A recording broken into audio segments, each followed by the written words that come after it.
አቢሲኒያ የስልጣኔና የጥቁሮች ምድር የባህልና የመልካም እሴቶች ምንጭ 1906 ላይ ኢትዮጵያ ውስጥ ለመጀመሪያ ጊዜ የባንክ ኢንዱስትሪው ተቆረቆረ።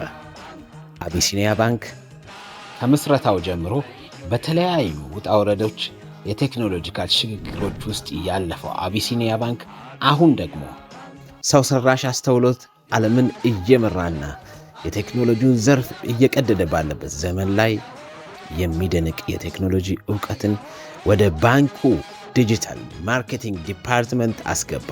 ኤሱስ ዘፈርስ G16 24 ጂቢ 59 የግራፊክስ ካርድ ያለው በ64 ጂቢ ራም የራሱ የሆነ ኒውሮ ፕሮሰሲንግ ዩኒት ያለው ኮምፒውተሩ እንዴት መስራት ምን መስራት እንዳለበት ውስጥ ኢንቴግሬትድ ሆነ ኦንላይን ደግሞ ከኢንተርናሽናሉ የቴክኖሎጂ አበልጽጎ ጋር እየተናበበ የሚሰራ አስገራሚ ለመጀመሪያ ጊዜ በባንኪንግ ኢንዱስትሪ ውስጥ በአፍሪካ ለራሱ ገቢ ያደረገ እነዚህ ላፕቶፖች ባንኩን አሁን ያለበትን የቴክኖሎጂ እና የኢንፍራስትራክቸር እድገት ቁርጠኝነት አንድ እርምጃ ከፍ እንደሚያደርገው ኖታ ቴክኖሎጂዎች ስንገልጽ በደስታ ነው።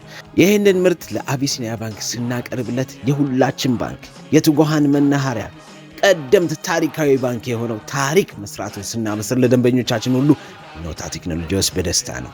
አቢሲኒያዎች ቀጥሉ፣ እደጉ፣ ልሙ፣ አብረናችሁ መቆማችንን ስንገልጽ ኩራት ይሰማናል። ኖታ